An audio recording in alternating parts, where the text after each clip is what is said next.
François Corisco, ingénieur à l'Office national de la chasse et de la faune sauvage, est notre invité. Bonsoir. Bonsoir, monsieur Taï. Alors, c'est vous qui suivez le dossier à l'ONCFS en Guyane. Avant de revenir sur les modalités d'obtention du permis de chasse, le collectif des chasseurs qu'on a entendu dans le reportage propose une carte de chasse gratuite gérée par les chasseurs guyanais et une formation assurée par eux-mêmes. Qu'est-ce que vous pensez de cette proposition ? Tout d'abord, merci pour votre invitation ce soir. Cette proposition ressemble diablement au permis de chasser, tel qu'il est prévu dans le dispositif législatif, c'est-à-dire un document qui permet d'identifier les chasseurs et qui permet ensuite, à partir d'une date, 2020, de faire leur formation. Et bien sûr, ce sont les chasseurs qui feront la formation une fois que la structuration du monde de la chasse aura eu lieu. La loi instaure un permis de chasse payant et soumis à examen à partir du 1er janvier 2020.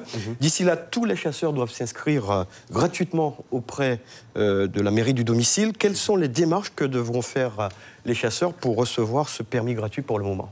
Alors, donc, tout d'abord, les chasseurs, ce sera les résidents guyanais qui seront majeurs et en situation régulière sur le territoire, qui pourront s'inscrire en mairie.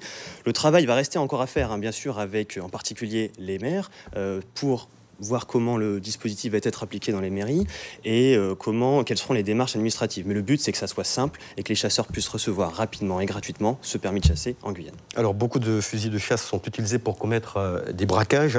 Est-ce que ce sera à la mairie de contrôler le casier judiciaire, par exemple, du demandeur de ce permis ? Non, la mairie... S'il y a cette condition-là également. Bien sûr, voilà. Le permis de chasser, forcément, il sera donné à des gens qui peuvent l'avoir, c'est-à-dire qui ne sont pas sous le coup d'une condamnation, par exemple, d'interdiction de possession d'armes.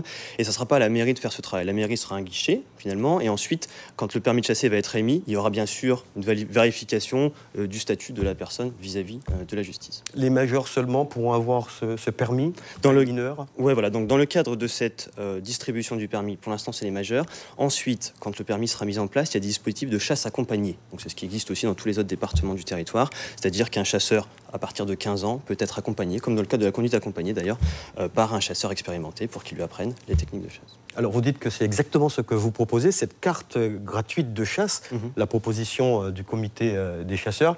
Pourquoi vous avez du mal à vous entendre sur cette question tout de même de permis de chasse ? Alors nous, forcément, donc déjà, on invite toutes les associations de chasseurs, on leur tend la main, à venir travailler avec nous. On a le comité des chasseurs, composé d'associations un peu historiques, qui est notre interlocuteur principal avec la préfecture. Et ensuite, le collectif a été créé le 13 juillet 2017, il me semble. Et du coup, c'est des nouvelles associations qui se créent, et c'est très bien, ça nous fait des partenaires avec lesquels discuter et tout ça. Donc nous, on tend la main et on est prêt à venir travailler avec les messieurs qu'on a vus dans le reportage. Alors la mairie a la main sur pas mal de dispositions. Est-ce que ce sera à elle de contrôler tout ça également ? Non, voilà, la mairie, encore une fois, ça sera vraiment le guichet, c'est-à-dire que c'est là où vous irez chercher par exemple un CERFA et vous le remettrez. Ensuite, c'est l'ONCFS qui émet les permis, comme sur tout le territoire national, et ça sera les vérifications au niveau de la réglementation sur les armes, c'est encore une fois l'ONCFS qui va les faire. Est-ce que vous allez sanctionner les personnes qui n'ont pas le permis et à partir de quand ? Alors bien sûr, cette réglementation sera appliquée avec discernement. Vous imaginez bien qu'au 1er janvier 2020, on ne va pas sortir pour aller voir les chasseurs s'ils sont permis ou pas. Ça va prendre du temps, comme ça a pris du temps en métropole en 1975, quand le permis de chasser est apparu. Voilà, il n'y a vraiment pas de précipitation à avoir là-dessus. C'est quelque chose qui va se faire progressivement en Guyane. Et la loi, elle entre en vigueur dès maintenant ? La loi est déjà, d'ailleurs, elle existe déjà. Maintenant, il nous reste à faire les décrets d'application pour cette loi. Merci François Corisco d'avoir répondu à nos questions. Merci encore.